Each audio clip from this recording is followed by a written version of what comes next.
नमस्कार दोस्तों, मैं हूं विनोद और आप देख रहे हैं मेरा यूट्यूब चैनल पोल्ट्री जोन। दोस्तों फाइनली वो दिन आ गया जो हमने प्राइवेट बेच कर 2000 बर्ड हमने डाल रखे थे प्राइवेट, उनकी आज जो है लिफ्टिंग होने वाली है। तो आज हम थोड़ी सी उनके ऊपर हम बातचीत करेंगे कि हमें टोटल कितना खर्चा लगा और खर्चा लगा ये तो सब चीज़ जो है हम पूरा वजन हो जाएगा और उसके बाद में फिर हम एनालाइज करेंगे तो एक्यूरेसी बहुत अच्छी आएगी कि मतलब इतना हमने दाना खिलाया, इतनी हमने मेडिसिन दी और इतनी मोर्टलिटी हुई और इस रेट में हमने मुर्गा बेचा और इतनी हमारी प्रोडक्शन कॉस्ट आई। तो ये तो चीज़ें होगी हमारी, सब क्लियर होगी। किंतु आज जो है जैसे कि 41वां दिन है, मैंने जो है करीब 35वें दिन में जो माल निकाला था 750 नग और उसके बाद में जो बचे हुए हैं इनको जो है मैं आज फाइनल लिफ्टिंग करवा रहा हूँ। तो दोस्तों ये जो हमने 2000 बच्चों की जो प्राइवेट बेच डाली, अभी तक जो है मैं सिमरन कंपनी के साथ में सुगना कंपनी के साथ में 4 साल इंटीग्रेशन फार्मिंग की, फिर सिमरन कंपनी के साथ में आया।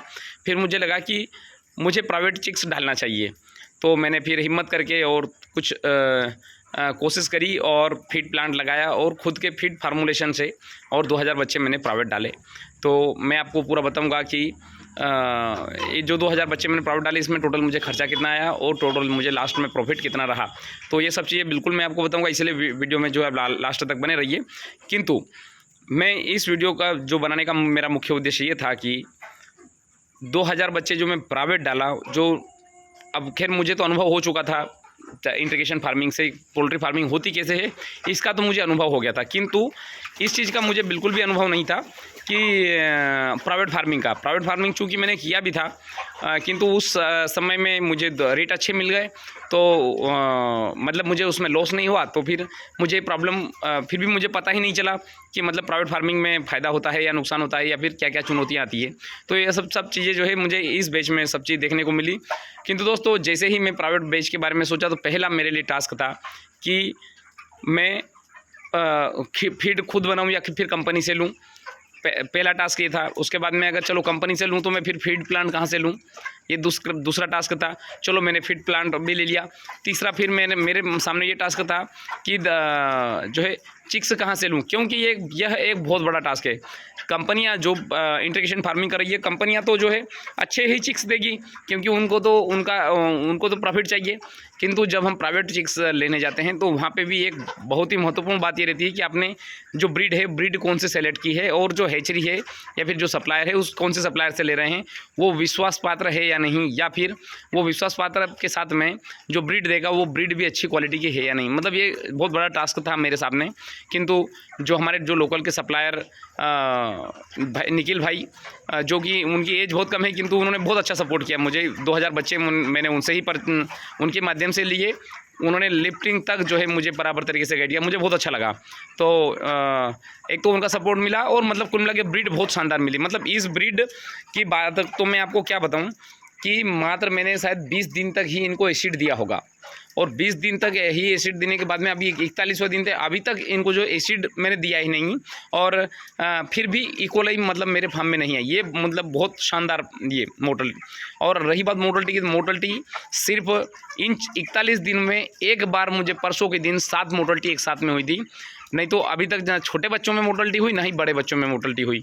जबकि क्लाइमेट भी बहुत अब करीब 40, 41, 42 के आसपास टेम्परेचर जा रहा है, फिर भी करीब 2200-2300 ग्राम एवरेज वेट है, उसके बावजूद भी जो है मोर्टलिटी देखने को नहीं मिली। तो ये चीज़ हो गई।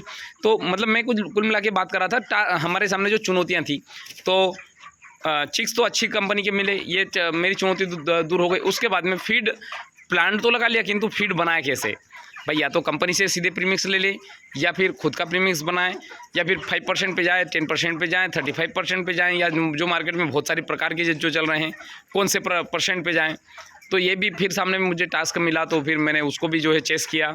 और फिर ये तो ठीक है, प्री स्टार्टर फिनिशर तेल कौन सा लें, ऑयल में भी मतलब जो है मुझे चीज़ें सिलेक्शन करनी पड़ी। और फिर मक्का लूँ या फिर चावल लूँ, मतलब चीज़ें बहुत सारी।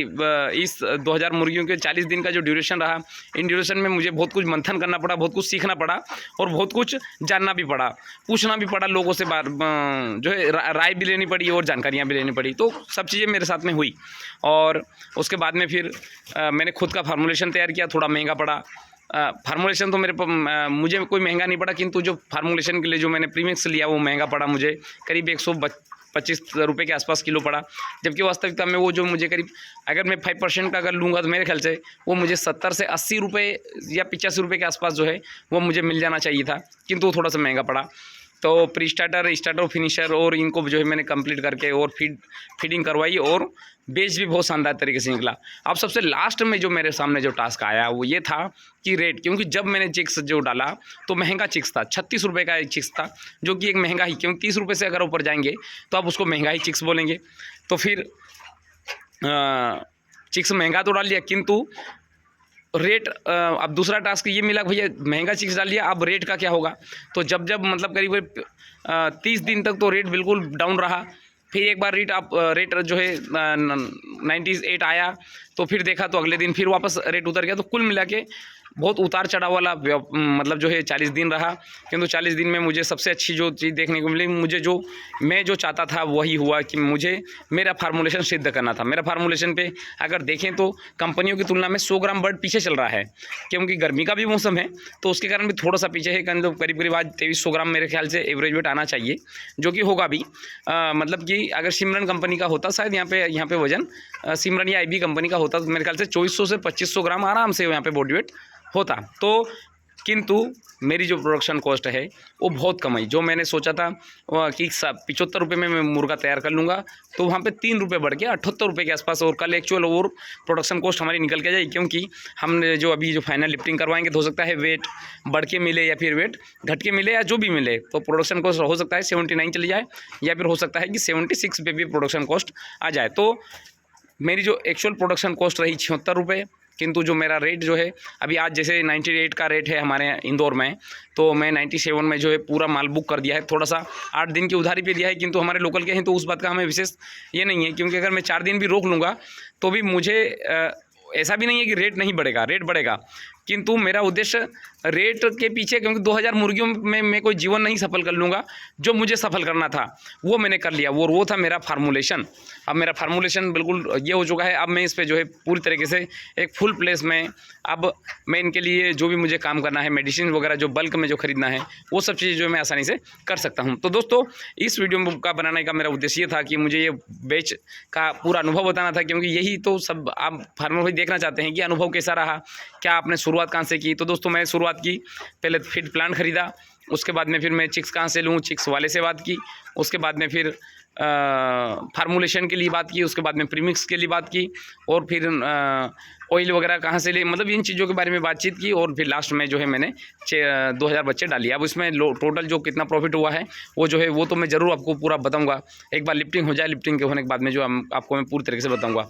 और दोस्तों फाइनली मतलब ये बेच निकालने के बाद में आप 3 दिन बाद देखेंगे तो इस फार्म को पूरी तरीके से जो है मैं रिनोवेट करूँगा, चेंज करूँगा, क्योंकि सारे कर्टन फट चुके हैं। आप ये देख सकते हैं, ये कर्टन जो है पूरी तरीके से फट चुके हैं। अब मैं नए कर्टन चेंज कर रहा हूँ, तो वो अब कैसे करूँगा, क्योंकि जितने भी फार्मर भाई हैं जिनको डाउट है कि फॉल सीलिंग कैसे करेंगे, फॉल सीलिंग के ऊपर भी मैं पूरी तरीके से वीडियो बनाऊंगा। फॉल सीलिंग को करने के बाद में बाहर से कर्टन कैसे लगाएंगे, कर्टन के ऊपर भी आप प्रॉपर तरीके से वीडियो बिल्कुल एक सिस्टमेटिक देखने को मिलेगा। और कूलिंग पैड के अंदर जो भी पाइप वगैरह जो लगे हुए हैं उनको भी चूहों वगैरह ने काट दिया है। तो जो एयर लीकेज वगैरह है, जैसे कि बहुत सारे फार्मर भी पूछते हैं कि यहाँ पे हम कैसे क्या कवर करेंगे, तो यहाँ पे ये सब चीज़ जो है मैं आपको पूरी तरीके से बताऊंगा। कौन सा GA वायर यूज़ करना है फॉल सीलिंग करने के लिए, कौन सा कर्टन करना है, कितने GSM का करना है, ये सब चीज़ जो है बारीकी से जो है मैं आपको पूरा वीडियो बना के और बताऊँगा। तो दोस्तों आप जो है मेरे इस चैनल को सब्सक्राइब कीजिए और थोड़ा शेयर कीजिए, ताकि हर एक फार्मर भाई को जो ये जानकारी मिलती रहे। तो दोस्तों इसी के साथ मैं वीडियो समाप्त करना चाहूँगा। धन्यवाद।